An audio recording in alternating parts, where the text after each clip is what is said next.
Bab 1241. Ketika mendengar itu, Surya terkekeh, lalu berkata, "Ya, terserah kamu saja." Tunggu saja kamu," cibir Meilinda. Surya menggelengkan kepalanya, lalu melanjutkan tidurnya, tidak memedulikan mereka lagi. Tak lama kemudian, pesawat lepas landas. Pramugari pun membawakan minuman. Surya sedang tidur, jadi pramugari tidak mengganggunya. Sementara Hendrik dan Meilinda masing-masing memesan secangkir kopi. Setelah pramugari pergi, Meilinda bangkit berdiri, tapi langkahnya terhuyung, membuat kopi di tangannya tumpah ke seluruh tubuh Surya. Surya membuka matanya, melihat noda di tubuhnya, lalu menatap Meilinda. Meilinda menutup mulutnya, lalu berujar sambil tersenyum lembut, "Maaf, aku agak oleng tadi." "Kamu sengaja, kan?" tanya Surya dengan dingin. Meilinda tertawa, lalu menjawab, "Memang kenapa kalau sengaja? Dasar sampah." Wajah Surya langsung berubah muram. Tepat pada saat ini, Hendrik berkata, "Bocah, minta maaf pada Meilinda." "Kamu mau aku minta maaf padanya?" tanya Surya dengan nada tidak percaya. Hendrik mencibir, lalu berkata, "Ini adalah kesempatan terakhirmu. Kalau enggak, kamu akan menanggung akibatnya setelah kita turun dari pesawat." Bagus, aku ingin melihat bagaimana kalian akan mengurusku." Setelah mengatakan ini, Surya menutup matanya lagi, berpura-pura tertidur. Namun, saat ini Surya sudah memutuskan bahwa setelah turun dari pesawat, dia harus memberi mereka berdua sedikit pelajaran. Ketika Meilinda melihat penampilan Surya, dia tertawa, lalu berkata, "Kamu sangat keras kepala. Kamu nggak akan menyesal sampai kamu benar-benar tamat nanti." Namun, Surya tidak menggubrisnya lagi. Melihat ini, Meilinda mendengus dingin, lalu kembali ke tempat duduknya. Beberapa jam kemudian, pesawat akhirnya perlahan mendarat di Bandara Juwana. Surya membuka matanya, menatap kedua orang itu, sebelum bangkit untuk turun dari pesawat. Begitu Surya keluar dari bandara, Hendrik mengejarnya dari belakang sembari berteriak, "Berhenti!" Surya menghentikan langkahnya, lalu berbalik untuk menatap Hendrik. Surya melihat Meilinda menyentuh lengan Hendrik, sementara itu, Hendrik bertanya dengan nada dingin, "Bocah, apa aku sudah mengizinkanmu pergi?" "Aku juga nggak berencana untuk pergi. Aku menunggumu di sini," kata Surya dengan tenang. Hendrik mencibir. Kemudian, muncul seorang pria kuat dengan tato naga dan harimau di tubuhnya. Dia diikuti oleh dua orang bawahannya. Pria itu tampak seperti seorang preman. Begitu pria kuat itu muncul, dia menyapa Hendrik dengan penuh antusias, "Kak Hendrik, mana orang buta yang berani membuatmu marah itu? Aku akan menghadapinya." "Itu dia," Hendrik menunjuk ke arah Surya, lalu melanjutkan, "Mulyo, patahkan kakinya untukku. Aku akan bertanggung jawab atas apapun yang terjadi." Mulyo tersenyum sambil berujar, "Kak Hendrik, aku akan melakukan apapun yang kamu katakan. Kamu tenang saja." Kemudian, Mulyo menghampiri Surya. Dia menatap Surya dari atas ke bawah beberapa kali, lalu berkata dengan nada dingin, "Bocah, berani sekali kamu menyinggung Kak Hendrik. Memang siapa dia? Apa nggak boleh disinggung?" tanya Surya sambil mendengus dingin. Mulyo tampak sangat marah. Dua pria di belakangnya bahkan ikut mengepung Surya, siap untuk bertindak. "Aku rasa kamu sudah nggak mau hidup lagi." Saat Mulyo hendak mengambil tindakan, Hendrik tiba-tiba berteriak, "Hentikan, ada seseorang yang datang." Mulyo menoleh ke belakang dengan kebingungan. Dia melihat seorang pria dan seorang wanita berjalan ke arah mereka. Sementara itu, Hendrik sudah pergi menyambut mereka dengan hangat bersama Meilinda. "Bu Linda, Pak Raka, kenapa kalian berdua ada di sini?" sapa Hendrik sambil membungkukkan badan dengan hormat. Surya tersenyum. Ternyata yang datang adalah Linda dan Raka. Linda memang mengatakan bahwa dia akan menjemput Surya di bandara. Namun, Surya tidak tahu kalau Raka juga akan datang bersama Linda. Hendrik tentu mengenal Linda dan Raka dengan baik. Konsorsium Pelita sering mengadakan kegiatan amal dan donasi. Untuk perusahaan besar seperti Konsorsium Pelita, Hendrik yang secara pribadi akan bertanggung jawab atasnya. Tentu saja dia mengenal Linda.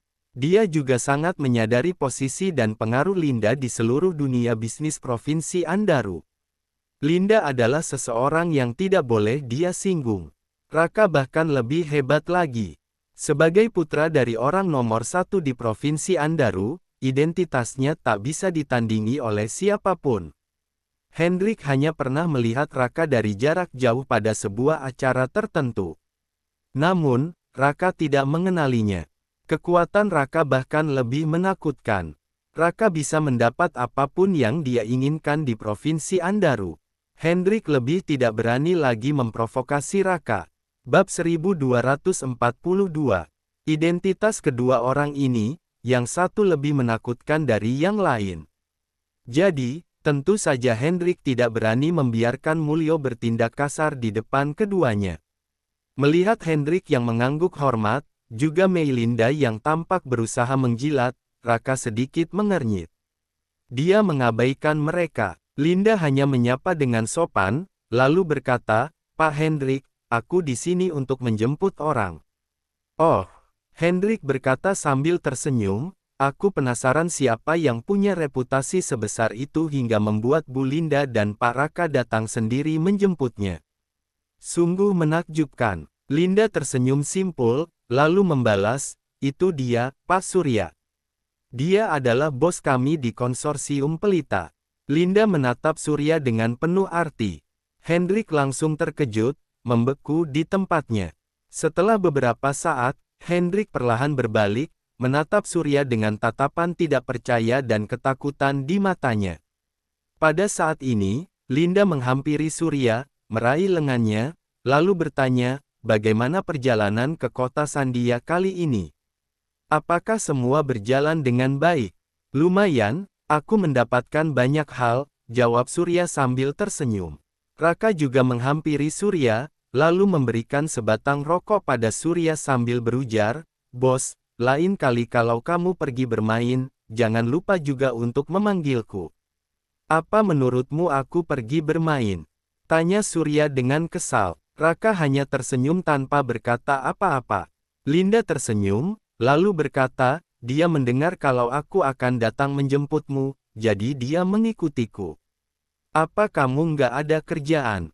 tanya Surya sambil memandang Raka. Raka mengangkat bahu sembari berujar, "Aku sepenuhnya bebas sekarang, Kak."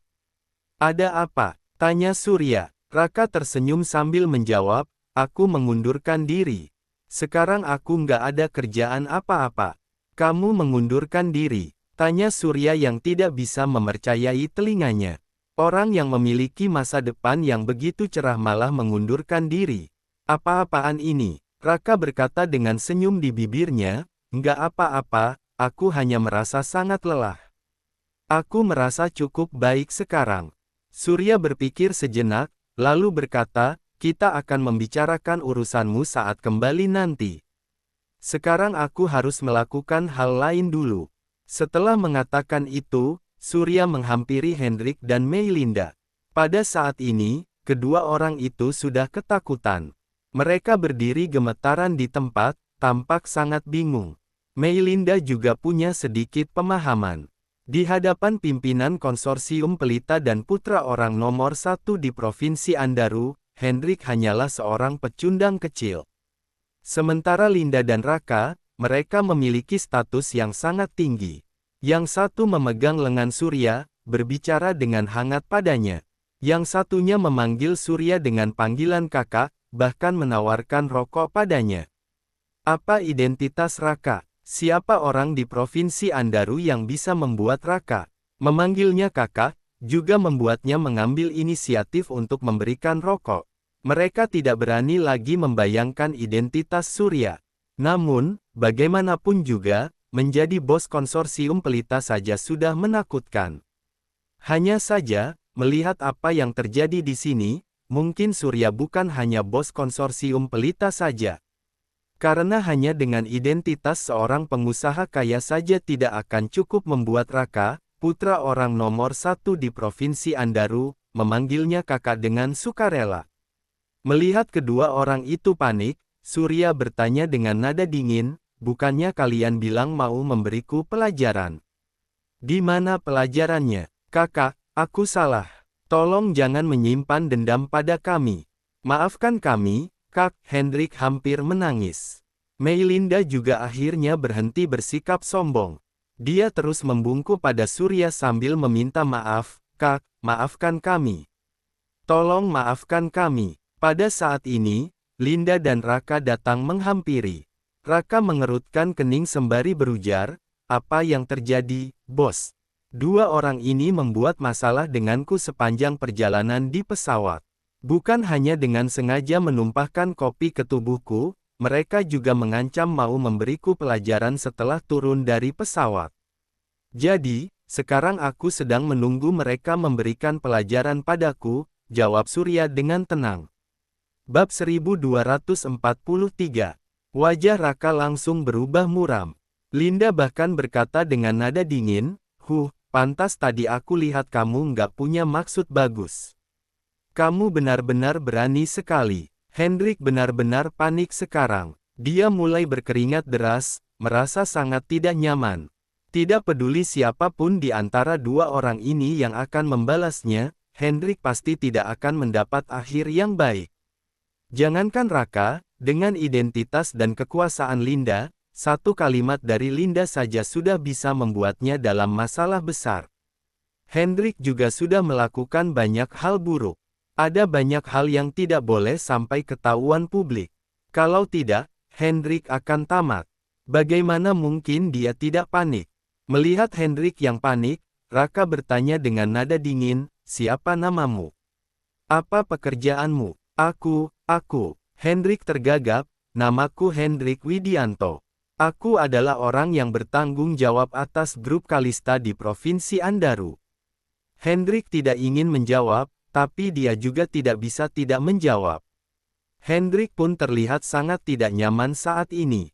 Sementara itu, Mulyo dan kedua anak buahnya yang menyadari situasi sudah berubah jadi tidak menguntungkan bagi mereka, sudah bersembunyi jauh. Mereka tampak gelisah sambil memperhatikan situasinya. Setelah mendengar ini, Raka tersenyum dingin, lalu berkata, grup Kalista, iya. Pas sekali, seseorang sudah melaporkanmu baru-baru ini. Sudah ada kelompok kerja yang ditempatkan di gedung kantormu. Sepertinya kamu belum mengetahui, iya. Hendrik tiba-tiba menjadi lebih panik. Dia berkeringat dingin dengan wajah yang pucat seolah-olah dia akan pingsan, bahkan kakinya pun tidak bisa berdiri tegak. Wajah Meilinda juga menjadi pucat dalam sekejap, seakan jiwanya sudah terbang ke langit. Keduanya melakukan perjalanan selama seminggu tidak mendapat kabar apa-apa sama sekali. Kata-kata Raka bagaikan sambaran petir di siang bolong bagi mereka, membuat mereka sangat ketakutan. Melihat reaksi keduanya, Raka tersenyum dingin. Sebagai orang dalam, Raka tahu aturannya. Selama pengawas kedisiplinan memutuskan untuk menyelidiki orang, pada dasarnya orang itu tidak akan bisa bersembunyi. Mereka pasti sudah mendapatkan banyak petunjuk. Kantor grup Kalista dan staf yang ada di dalamnya, pasti sudah dalam kendali. Wajar kalau Hendrik tidak mendapatkan berita apapun. Sebagai penanggung jawab grup Kalista, bagaimana mungkin Hendrik tidak terlibat? Mungkin petugas pengawas kedisiplinan provinsi sudah menunggu Hendrik pulang. Pada saat itu juga, beberapa orang yang mengenakan seragam pengawas kedisiplinan berjalan mendekat, mengepung Hendrik dan Meilinda. Apa kalian Hendrik dan Meilinda? Seorang pria yang memimpin di tengah bertanya dengan nada dingin. Hendrik menjadi lemas, bahkan hampir terjatuh ke lantai. Dia hanya bisa mengangguk dengan susah payah. Wajah Meilinda tampak seputih kertas. Seluruh tubuhnya gemetaran tak henti. Pria parubaya itu berkata dengan nada dingin, Hendrik, Meilinda, kalian dicurigai melakukan penggelapan dana kesejahteraan masyarakat, melakukan korupsi dan menyelewengkan dana publik. Ikutlah bersama kami sekarang untuk penyelidikan lebih lanjut. Begitu pria itu selesai berbicara, bawahannya langsung memborgol Hendrik dan Meilinda. Hendrik tidak bisa menahan diri lagi, tubuhnya langsung merosot ke bawah.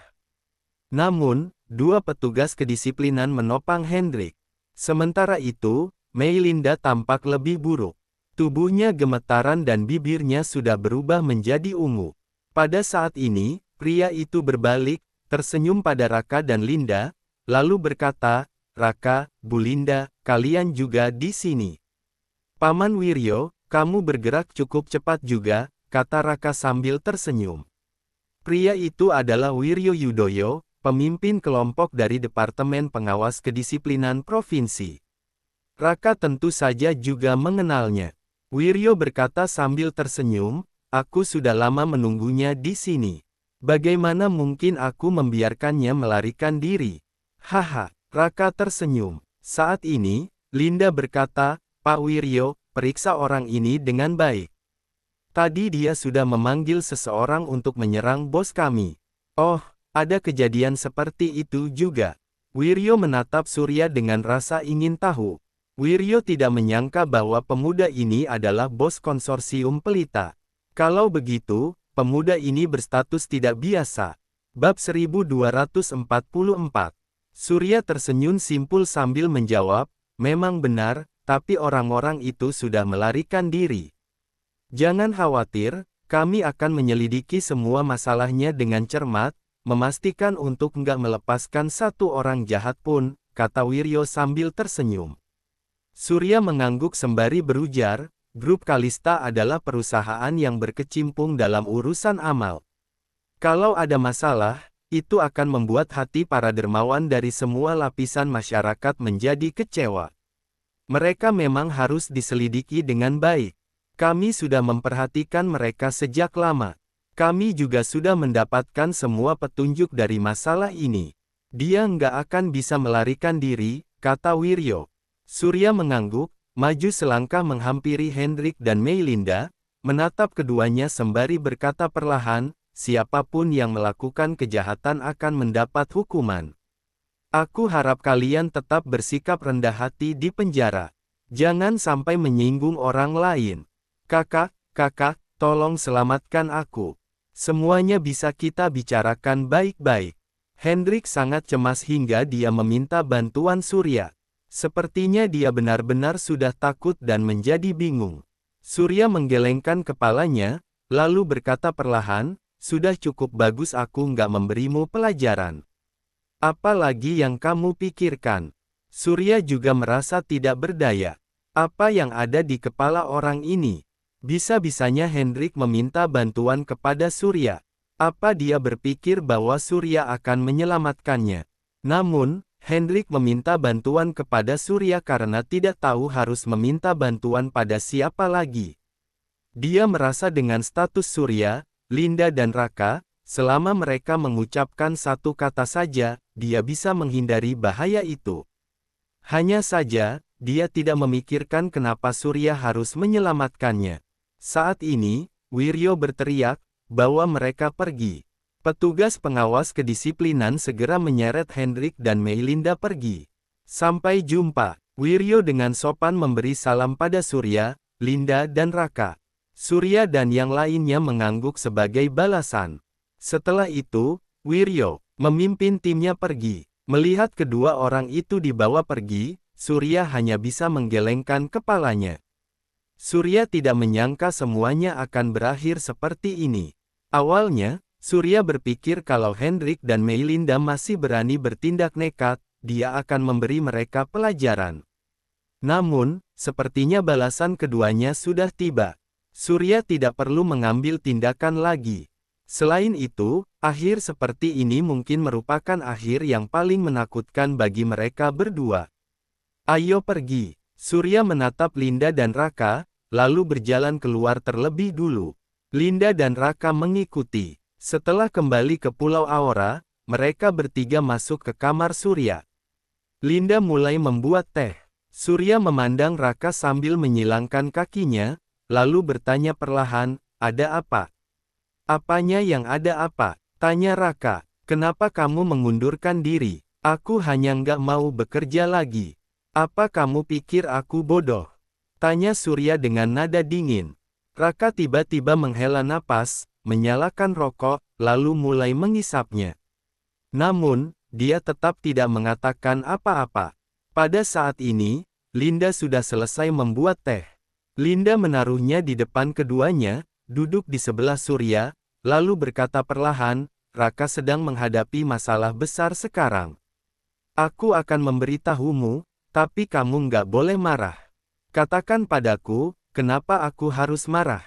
Balas Surya. Linda menghela napas, lalu menjelaskan dengan kening berkerut, setelah Leonard kembali dari kota Senara, dia meminta Raka untuk nggak berhubungan denganmu lagi.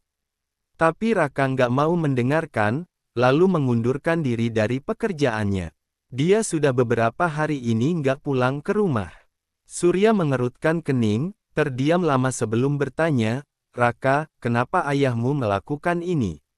Raka tiba-tiba tersenyum, lalu berkata, masalah politik.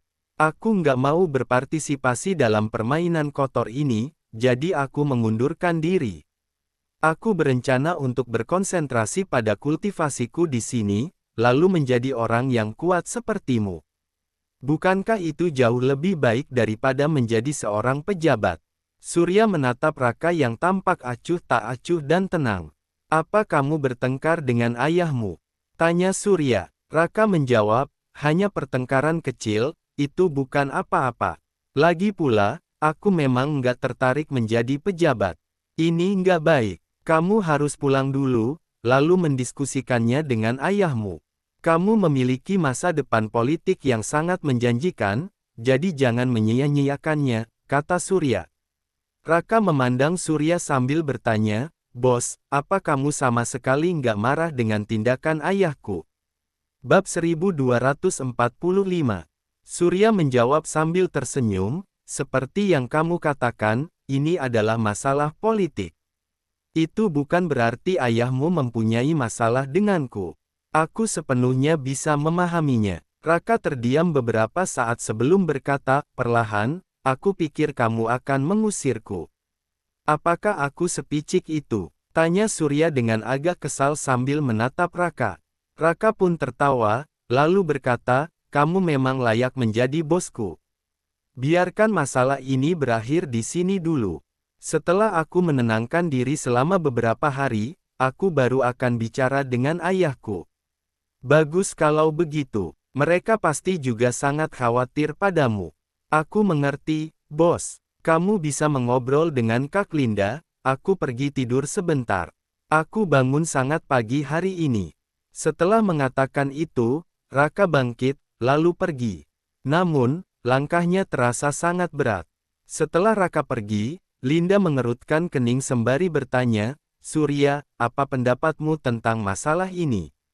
Aku nggak tertarik dengan politik. Leonard juga punya pilihannya sendiri, itu nggak mengganggu kepentinganku, jadi aku nggak akan memiliki konflik apapun dengannya, jawab Surya perlahan. Linda akhirnya menghela napas lega, lalu berkata, aku takut kamu akan marah. Bagaimanapun juga, hubungan kita dengan Raka sangat baik. Kalau semua orang bermusuhan, akan sangat sulit baginya terjebak di tengah. Ya, sebagai teman, kita nggak boleh mempersulitnya. Tapi bagaimana dia memilih dan menjadi orang seperti apa dia, semua tergantung pada dirinya sendiri, kata Surya dengan nada serius. Linda berkata perlahan, aku pikir kamu bisa membicarakan secara terbuka dengan Leonard. Nggak perlu, Leonard sudah menentukan pilihannya. Dia jelas punya alasannya sendiri. Kita nggak perlu memaksanya, balas Surya. Linda menghela napas, tidak berkata apa-apa lagi. Pada saat ini, suara putra datang dari luar pintu, Pak, ada seorang pria di luar yang bernama Nafari Gurmat, yang ingin bertemu denganmu. Dia bilang ada masalah yang sangat penting. Nafari Gurmat, Surya berpikir sejenak. Sepertinya dia tidak mengenal orang dengan nama seperti ini. Setelah beberapa saat, Surya berkata, aku akan keluar menemuinya. Baiklah, Aku akan kembali ke kamarku dulu. Melihat Surya memiliki urusan, Linda mengucapkan selamat tinggal, lalu melangkah pergi. Surya keluar dari kamar, lalu berjalan menuju jembatan bersama dengan putra.